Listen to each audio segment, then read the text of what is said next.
It's the final match of round 1 action. Pagulayan already securing an important 2 points in his win over Thomas Engert. We saw Niels Fain and Steve Davis play to a 5-5 draw. 22 racks to 6. Wonder if there was a little aggression in that break. And one thing, I'd like to go check and see if they're all still round.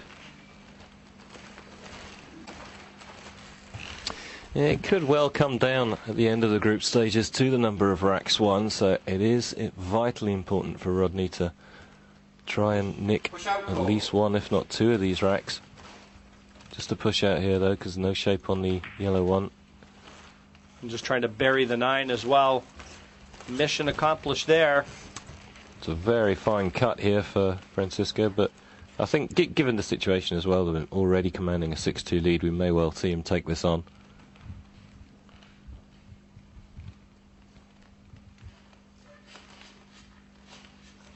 The cue ball likely, if he does take the cut on, come off the top cushion and straight into the face of the pink 4, sending that down the table. Well, he hasn't. He's passed it back to Rodney.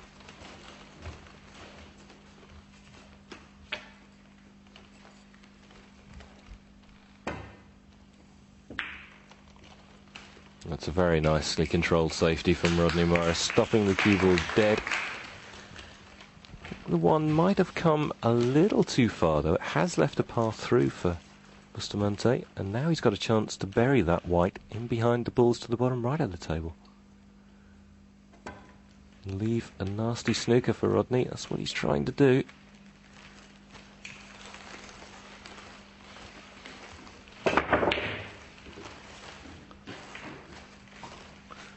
Rodney just got down and pulled the trigger there and never even had a look at it.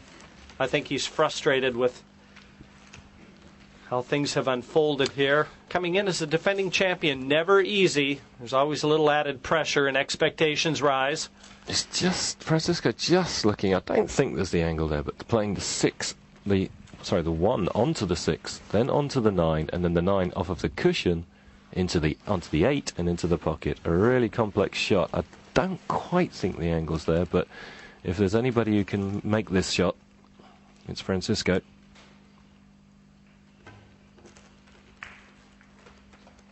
Nah, clearly wasn't on. Just playing the safety, and a very well-controlled safety.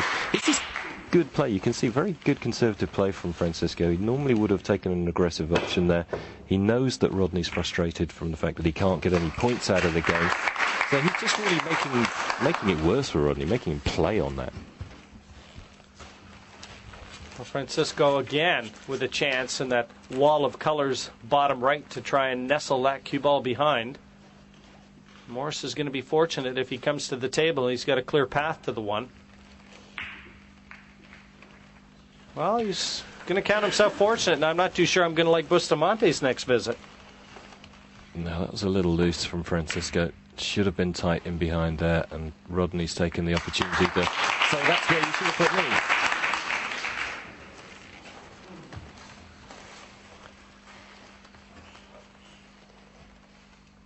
This is going to take some negotiating getting out of this mess, and I didn't see any slide rules over beside his chair. But it looks like he's got to just miss that blue too. 3 cushions.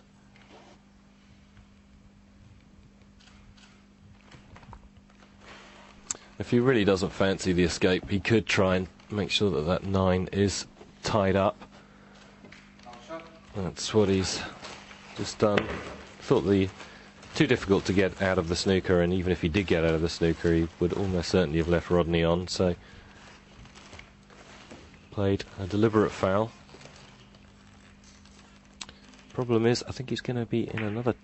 he's...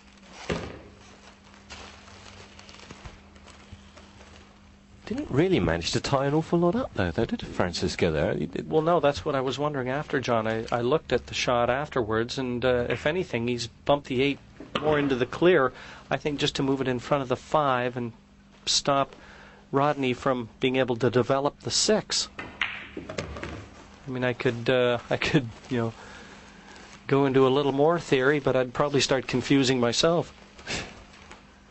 I think you're right. A possible billiard to make the 9 right here. And there you go, just like that. Well, Francisco's strategy did not pay off on that occasion. Rodney Moore secures the rack, 6-3. And Francisco readies himself. He'll be breaking in rack number 10.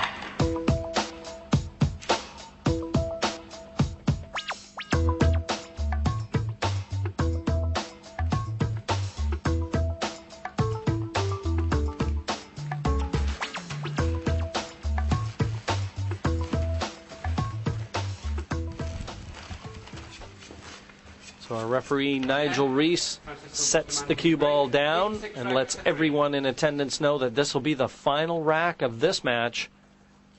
6-3 already, the lead enjoyed by Francisco Bustamante.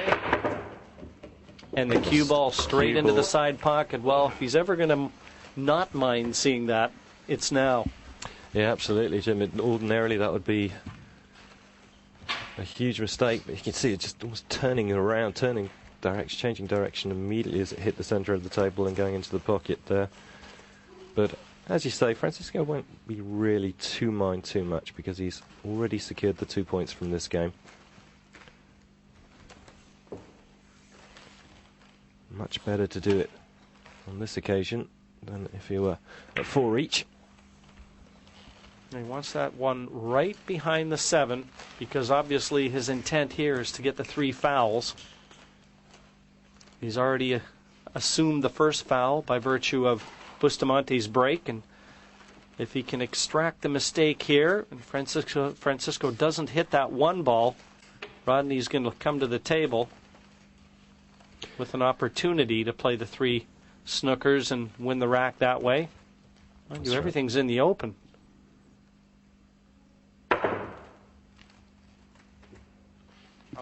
Well, it's going to be his choice, John. Yeah, he's on the 2 fouls, but I think, as you say, Jim, that with the table laying as it is, I think you'll probably see him take these out. Yeah, I totally agree. If for no other reason, chance to get a little practice in, because the result has already been established. Just roll the 3 up towards the pocket with the pink 4.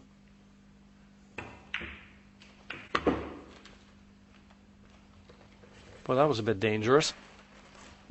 The cue ball just slithering past the 8.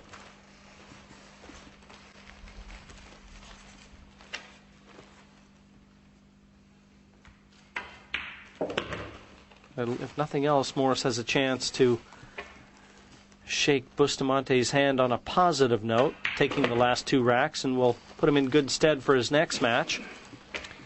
That's right, he started off the match in this sort of form, and he's ended in that sort of form. Unfortunately, it was the middle part of the game where Francisco ruled the roost. And really, that in-off into the side pocket where it was kicked in, that proved very decisive in this match. So it's a result. Francisco Bustamante